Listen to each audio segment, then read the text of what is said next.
नमस्कार दोस्तों, मेरे YouTube channel DF mathematics classes में आपका एक बार फिर से स्वागत है। आज का जो लेक्चर है वो क्लास 11 मैथमेटिक्स के स्टूडेंट्स के लिए है, जिसमें हम चैप्टर फर्स्ट सेट की बात करेंगे।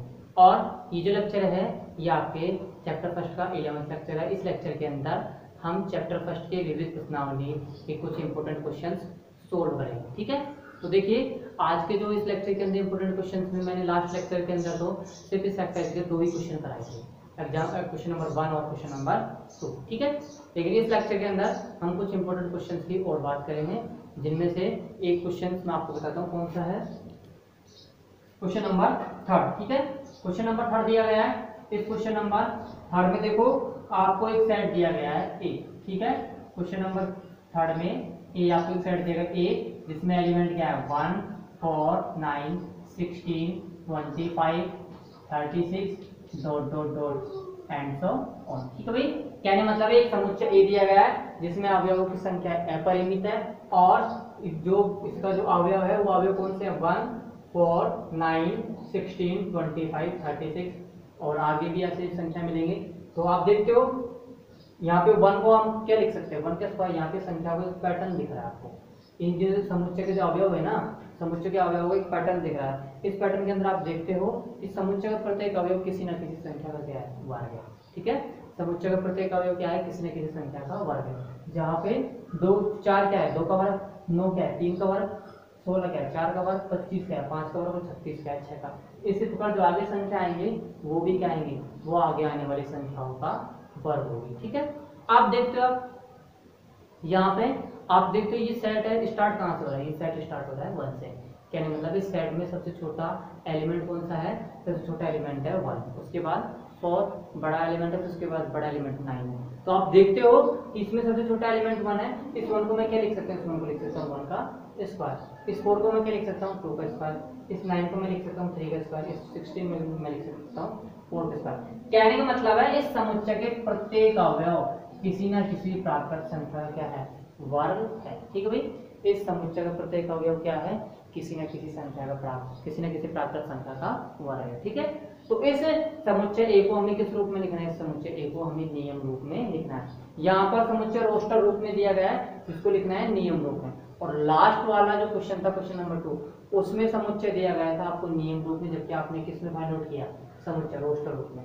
तो ये क्वेश्चन नंबर 2 का अपोजिट है, इसमें आपको रोस्टर रूप में सेट दिया गया, जबकि फाइंड किसमें करना है नियम रूप में। ठीक है, तो इस समुच्चय का नियम रूप क्या होगा, इस समुच्चय का नियम रूप में आप देखते हो कि समुच्चय ए के अंदर एलिमेंट है। ठीक है, समुच्चय ए के अंदर एलिमेंट है, उन एलिमेंट को आपने क्या मान लिया एक्स। ठीक है, ये एलिमेंट एक्स क्या है, ये एलिमेंट किसी न किसी प्राकृत संख्या का वर्ग है। ठीक है, ये एलिमेंट क्या है किसी न किसी संख्या का वर्ग, और ये संख्या n क्या है, ये संख्या n एक प्राकृत संख्या है। ठीक है भाई, ये संख्या n क्या है एक प्राकृत संख्या है। ठीक है, तो आप क्या कह सकते हो x बराबर n स्क्वायर प्राकृत संख्या का वर्ग है। ठीक है, x बराबर n स्क्वायर क्या है प्राकृत संख्या small n belongs to capital N का वर्ग है। ठीक है, x क्या है, x प्राकृत संख्या स्मॉल n का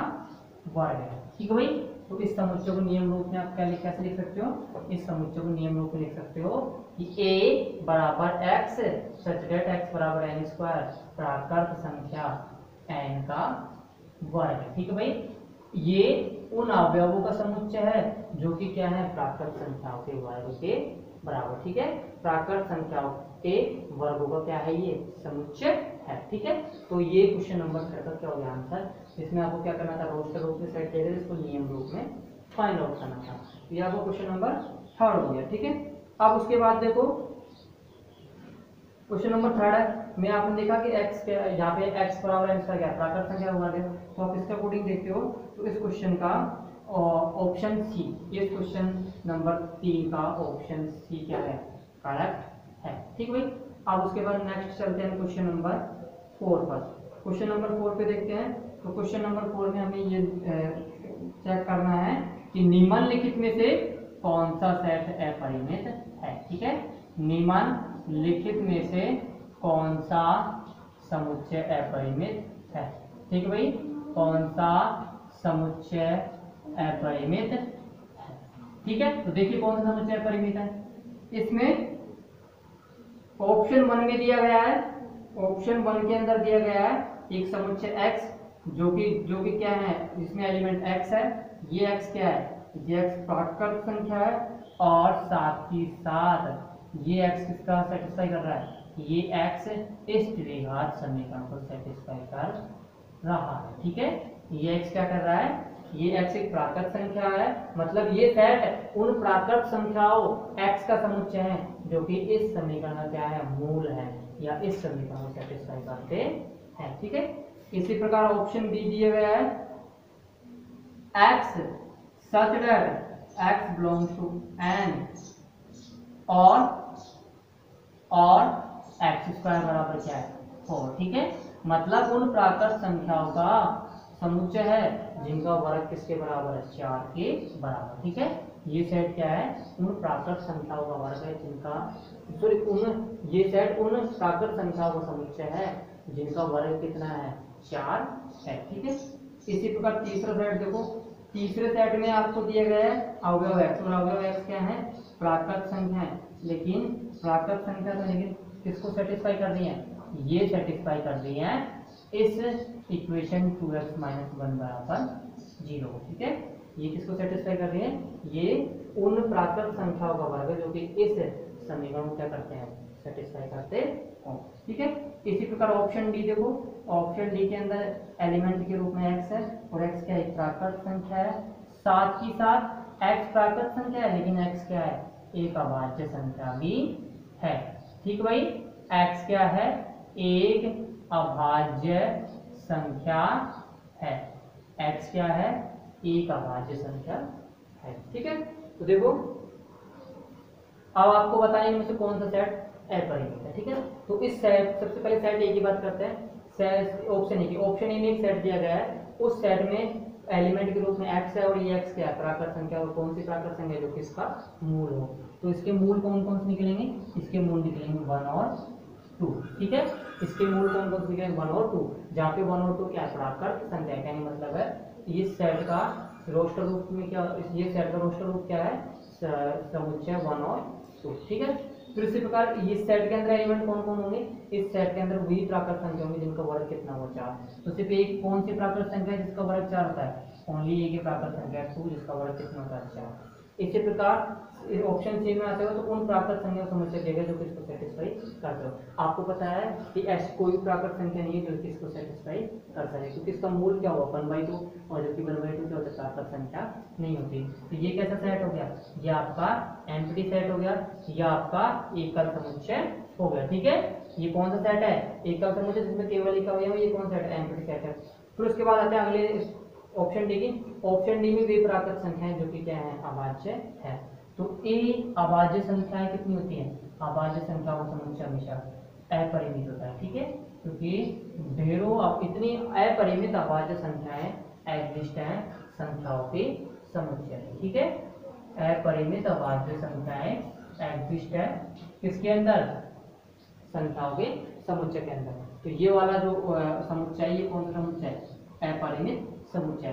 कहने मतलब है क्वेश्चन नंबर 4 का ऑप्शन नंबर डी क्या है, करेक्ट है। ठीक है भाई, उसके बाद देखो, उसके बाद क्वेश्चन नंबर 5 देखो, क्वेश्चन नंबर 5 में आपको एक सेट दिया गया है ए, ठीक है, जिसमें एलिमेंट है ओनली एक, कौन सा, 0। सेट बी दिया गया है, उसमें एलिमेंट x है और वो x क्या है, वो x 15 से तो बड़ा है। ठीक है, साथ के साथ किससे छोटा है, वो x छोटा है 5 से। और इसी प्रकार एक और सेट दिया गया है, एक और सेट दिया गया है, ये सेट कौन सा है, C। इस C के अंदर एलिमेंट कौन है, x, और वो x क्या है, वो एक घातीय समीकरण x - 5 बराबर 0 का मूल है। इसी प्रकार नेक्स्ट आपका सेट दिया गया है D, D में भी अवयव x है जो कि क्या है, जिनका वर्ग किसके बराबर है, 25 के बराबर है। और साथ के साथ एक लास्ट फाइनल सेट दिया गया है E क्या है, E बराबर है x such that x समीकरण x² - 2x - 15 का एक धन पूर्णांक मूल है। 15 का एक धन पूर्णांक मूल है, ठीक है। 15 का एक धन पूर्णांक मूल है, ठीक है। ये आपको क्वेश्चन नंबर 5 में 5 सेट दिए गए हैं, A B C D E. Set A में एक ही एलिमेंट है, कौन सा? 0। सेट बी में वे एलिमेंट है जो कि किससे बड़े हैं? 15 से तो बड़े हैं, और किससे छोटे हैं? 5 से छोटे हैं। सेट सी में वे एलिमेंट एक्स हैं जो कि किसको सेटिस्फाई कर रहे हैं? इस एक घातीय समीकरण, बहुपद समीकरण x - 5 बराबर 0। सेट डी में वे संख्या x हैं जिनका वर्ग किसके बराबर? 25 के बराबर। और सेट ई में वे संख्या x हैं जो कि क्या है? इस समीकरण का एक धन पूर्णांक मूल है, ठीक है। तो हमें क्या बताना है? तो हमें बताना है कि समान समुच्चयों का युग्म कौन सा है, ठीक है भाई। समान समुच्चयों का युग्म है, ठीक है। कौन से समुच्चयों का युग्म समान है, ठीक है। मतलब कौन कौन से समुच्चय समान है वो युग्म बताना आपको। अब आपको पता है सेट ए के अंदर सबसे पहले सेट ए के फाइंड आउट करो। सेट ए के आपने फाइंड आउट कर लिया रोस्टर रूप में। सेट ए में एलिमेंट कौन है? ओनली। सेट ए में 0। सेट बी में बताओ, सेट बी में कौन कौन सी संख्याएं हैं? सेट बी में जब आप बात करते हो तो सेट बी के अंदर वे संख्याएं हैं जो 15 से भी बड़ी हो और साथ साथ 5 से भी छोटी हो। तो ऐसी कोई सी भी संख्या नहीं है एग्जिस्ट जो 15 से भी बड़ी हो और 5 से भी छोटी हो। तो कहने मतलब है समुच्चय बी कैसा है? एम्प्टी सेट है, ठीक है। इसी प्रकार सेट सी के अंदर उन संख्याओं का समुच्चय है जो कि इसका मूल हो। तो इसका मूल क्या आएगा? इसका मूल आएगा 5, ठीक है। इसका मूल क्या आएगा? 5। तो सेट सी में एक एलिमेंट कौन सा होगा? 5। इसी प्रकार सेट डी के अंदर वे संख्याएं हैं जिनका वर्ग कितना होता है? 25। ऐसी कौन कौन सी संख्या जिनका वर्ग 25 हो? 5 और -5, ठीक है। 5 और -5। फिर लास्ट आता है सेट ई। सेट ई के अंदर इस द्विघात समीकरण का कौन सा मूल होगा? सेट ई के अंदर इस द्विघात समीकरण का धन पूर्णांक मूल होगा। तो इसका मूल फाइंड आउट करो सबसे पहले तो, और चेक करो कि इनमें से धन पूर्णांक मूल कौन सा है। तो इसके मूल होंगे x² - 2x - 15 बराबर 0 आपके द्विघात समीकरण है। तो ऐसी दो संख्या फाइंड आउट करो, जोड़ने पे तो -2 आए और मल्टीप्लिकेशन पे -15 है। तो कौन कौन सी है? -5 और +3, ठीक है। कौन कौन सी है? -5 और प्लस का 3, ठीक है। तो ये ऐसी दो संख्या है। अब यहाँ से यहाँ पे ऐसे करो, x कॉमन लो तो यहाँ से हो जाएगा x - 5 और यहाँ से 3 कॉमन लो, ये हो जाएगा x - 5, ठीक है। अब यहाँ से x - 5 कॉमन आ जाएगा तो क्या शेष बचेगा? x + 3 बराबर 0, ठीक है। तो यहाँ से आप क्या निष्कर्ष निकाल सकते हैं? x बराबर 5 और -3। लेकिन आपको ये दोनों के दोनों पूर्णांक है, लेकिन आपको कौन से पूर्णांक लेने हैं? जो कि धनात्मक पूर्णांक हो। इसका धनात्मक पूर्णांक कौन सा है? 5, ठीक है। इसका धनात्मक पूर्णांक कौन सा है? 5। तो सेट ई के अंदर एक ही संख्या जाएगी, कौन सी? 5, ठीक है। कौन सी जाएगी? 5। तो अब आपको बताना है कौन से समुच्चय समान है। तो ये दोनों के दोनों समुच्चय कैसे हैं? समान समुच्चय। समान समुच्चय का मीनिंग ये होता है कि समुच्चय ए का प्रत्येक अवयव समुच्चय बी में हो, समुच्चय बी का प्रत्येक अवयव समुच्चय ए में हो, ठीक है। और दोनों में अवयवों की संख्या समान हो। तो दोनों में अवयवों की संख्या समान है, एक ही है। सी का प्रत्येक अवयव ई के अंदर और ई का प्रत्येक अवयव सी के अंदर है। मतलब समुच्चय सी और ई क्या है? समान समुच्चय है, ठीक है। फिर उसके बाद क्वेश्चन नंबर 6 देखो।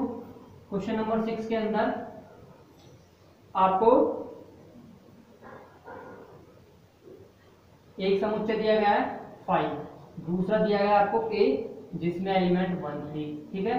उसके बाद एक और दिया गया है सेट b जिसके एलिमेंट है 1 5 9, और उसके बाद दिया गया है एक और सेट कौन सा? c जिसके एलिमेंट है 1 5 7 और 9, ठीक है।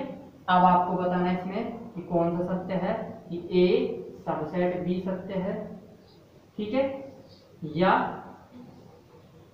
b सबसेट c सत्य है, या c सबसेट d सत्य है, या a सबसेट c सत्य है। तो आपको बताना है इनमें से कौन सा ऑप्शन सही है। अब देखो इस ऑप्शन में चेक करते हैं क्या a b का सबसेट है। तो देखो a b का सबसेट कब होगा? जब a का प्रत्येक अवयव b के अंदर हो। लेकिन आप देखते हो a का अवयव 1 तो इसके अंदर है लेकिन अवयव 3 इसके अंदर नहीं है, मतलब ये इसका सबसेट नहीं, ठीक है।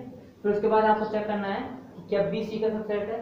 तो देखो हाँ b c का सबसेट है क्योंकि b का प्रत्येक अवयव किसके अंदर है? सेट c के अंदर है, तो b c का सबसेट है।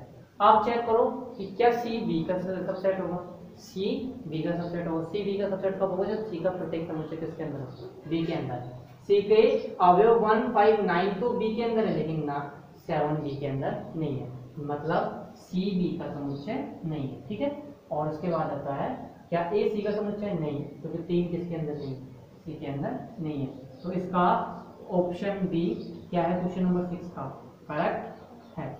ठीक भाई, अब उसके पास आपको अगला क्वेश्चन दिया गया है, क्वेश्चन नंबर 7। क्वेश्चन नंबर 7 में क्या दिया गया है? आपको एक सेट दिया गया है ए, जिसमें एलिमेंट है 2 4 6 8।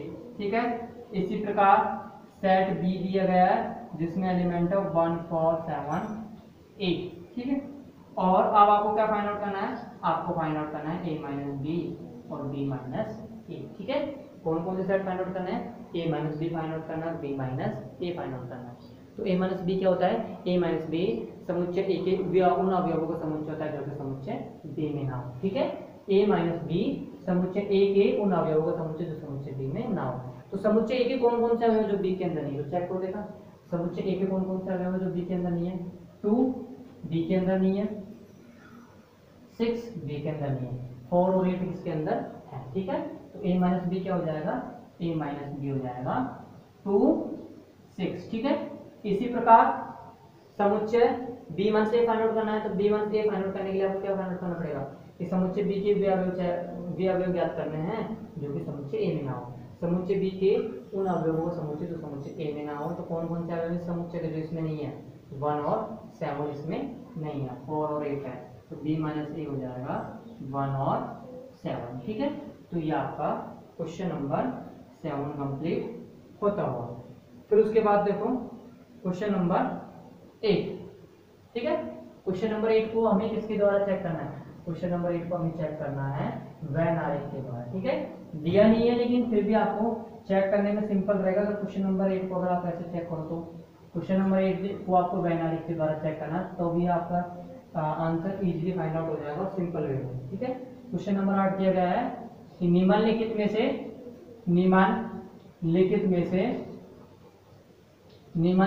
से कौन सा सत्य है? ठीक है, निम्नलिखित में से कौन सा सत्य है? जिसमें फर्स्ट ऑप्शन दिया गया है ए इंटरसेक्शन बी बराबर अगर फाई है, दिस इंप्लाइज ए बराबर फाई होगा या बी बराबर फाई होगा।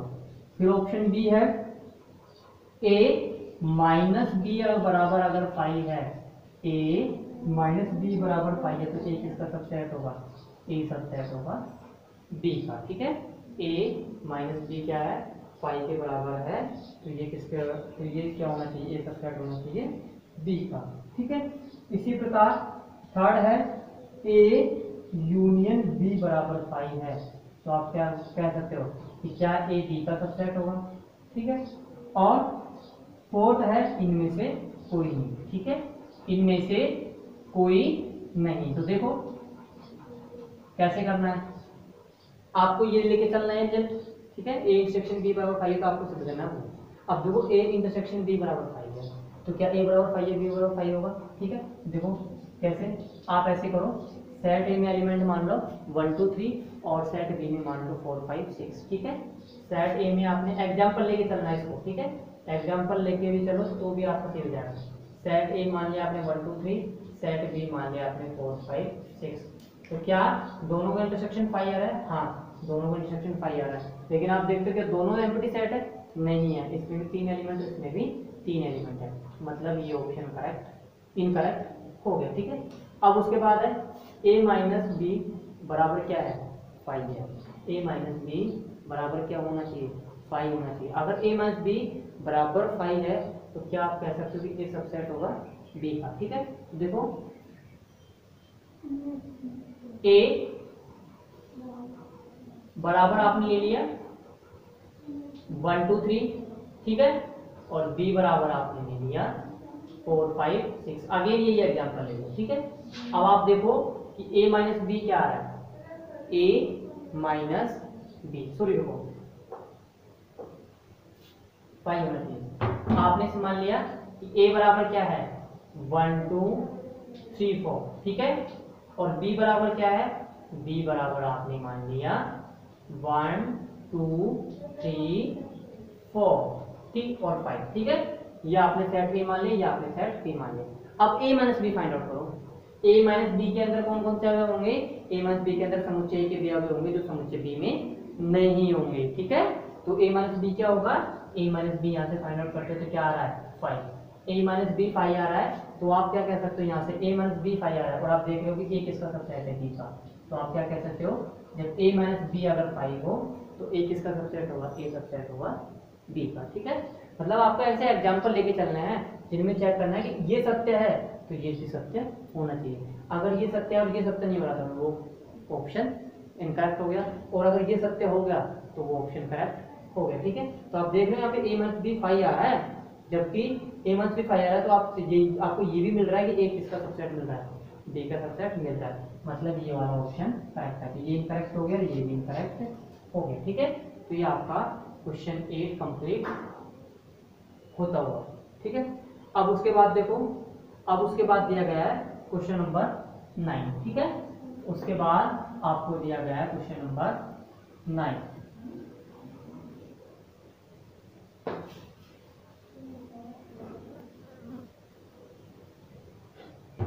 क्वेश्चन नंबर 9 देखो,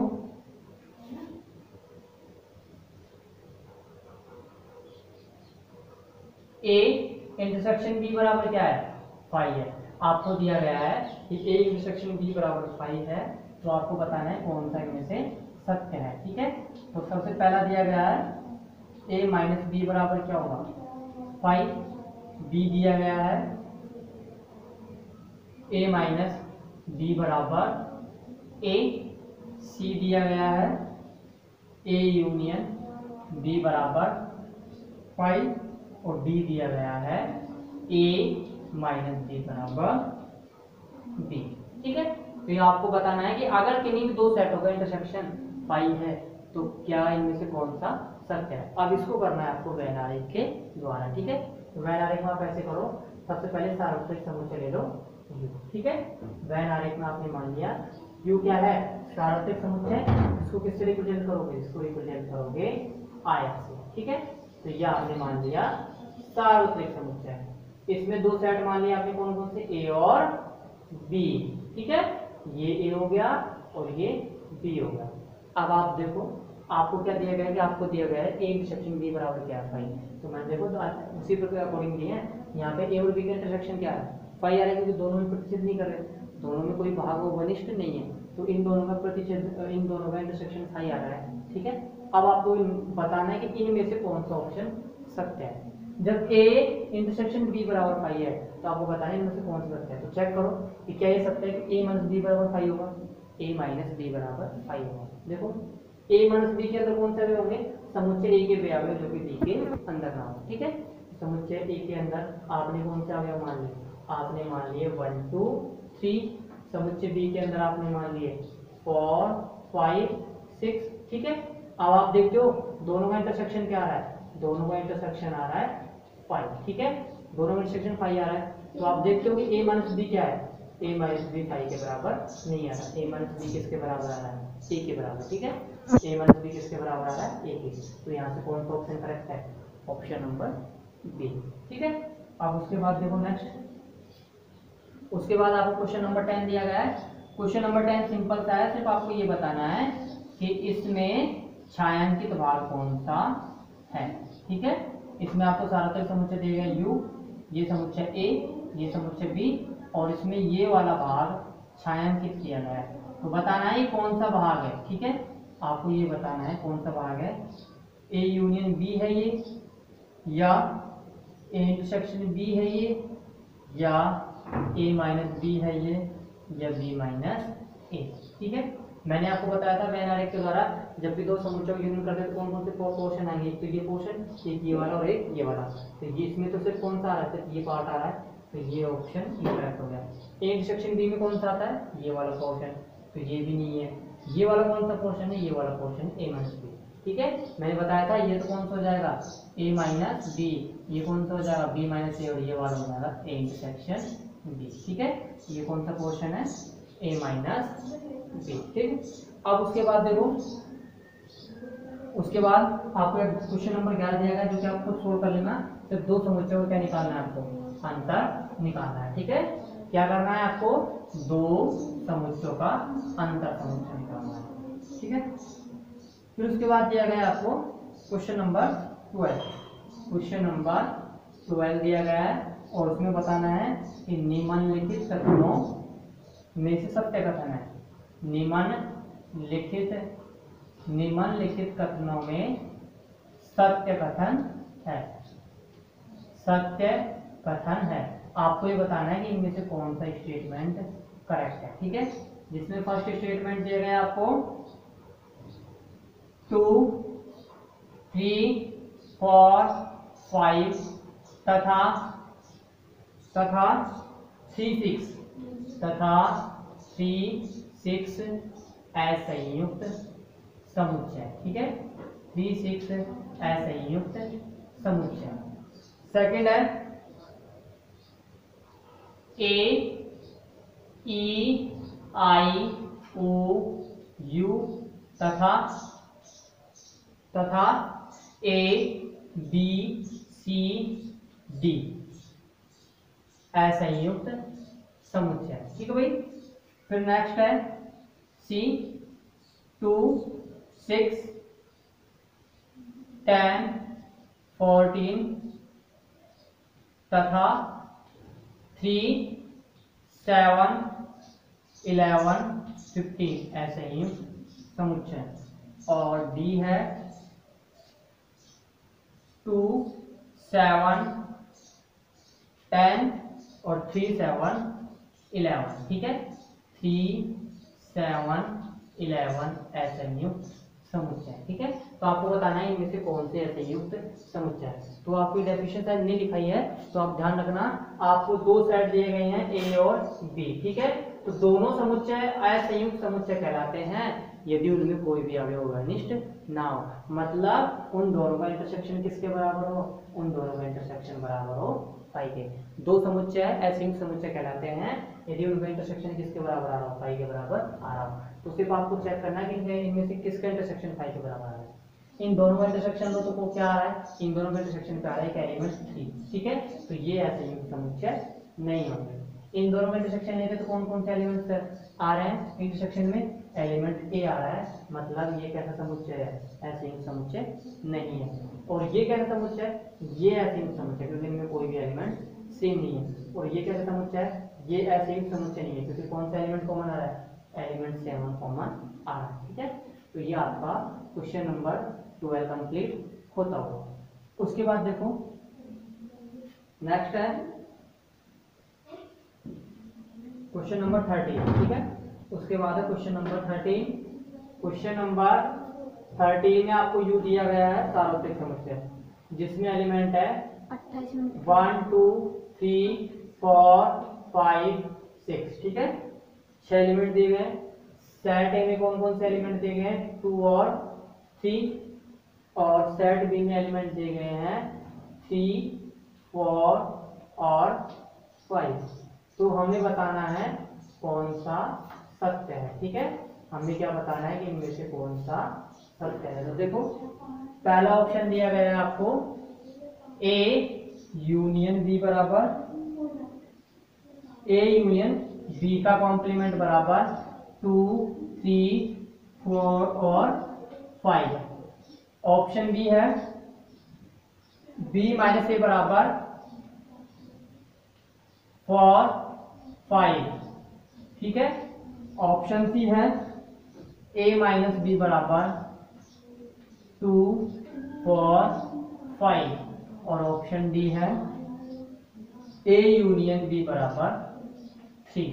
ठीक है, तो आपको बताना है सार्वत्रिक समुच्चय है जिसमें 6 एलिमेंट देंगे 1 से लेकर 6 तक। ए के अंदर 2 एलिमेंट 2 और 3 है, बी के अंदर 3 एलिमेंट 3, 4, 5 है। तो आपको बताना है इनमें से कौन सा सत्य है। ठीक है, तो देखो सबसे पहले ऑप्शन डी की बात करते हैं। ऑप्शन डी के अंदर आपको क्या देगा, दोनों सेटों का यूनियन।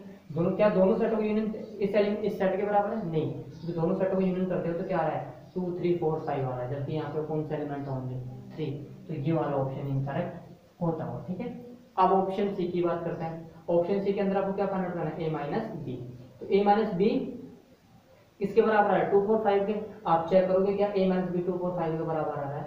a माइनस बी के अंदर कौन से एलिमेंट होंगे समुच्चयों के, समुच्चय a के भी एलिमेंट होंगे जो कि b में ना हो। तो देखो समुच्चय a में सिर्फ एक एलिमेंट 2 ऐसा है जो किसके अंदर नहीं है, b के अंदर नहीं है, ठीक है। तो ये वाला ऑप्शन भी क्या हो गया, इनकरेक्ट हो गया।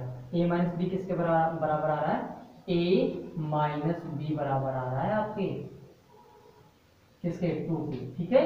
a माइनस बी किसके बराबर आ रहा है 2 के। फिर देखो कि क्या b माइनस a इस सेट के बराबर है, मतलब b माइनस a में कौन से एलिमेंट होगा, b माइनस a में समुच्चय b के भी एलिमेंट होंगे जो कि a में ना हो। तो समुच्चय b में कौन कौन से एलिमेंट है 3 4 5, जिनमें से 3 तो सेट a में है लेकिन 4 5 किस में नहीं है, b में, फिर a में नहीं है। तो ये वाला ऑप्शन करेक्ट हो गया। और फिर उसके बाद आता है a यूनियन b का कॉम्प्लीमेंट। तो a यूनियन b कितना होता है, a यूनियन b होता है 2 3 4 5, तो इसका कॉम्प्लीमेंट क्या है 1 6। तो ये वाला ऑप्शन भी इनकरेक्ट होता होगा। तो इस क्वेश्चन का कौन सा ऑप्शन करेक्ट है, इस क्वेश्चन का ऑप्शन नंबर बी करेक्ट है, ठीक है। तो ये आपका क्वेश्चन नंबर 13 कंप्लीट होता हुआ, और उसके बाद कुछ जो भी बाकी बच रहे हैं क्वेश्चन वो आपके नेक्स्ट लेक्चर में हो जाएंगे। तो आज का जो लेक्चर है वो यहीं पे कंप्लीट होता हुआ, धन्यवाद।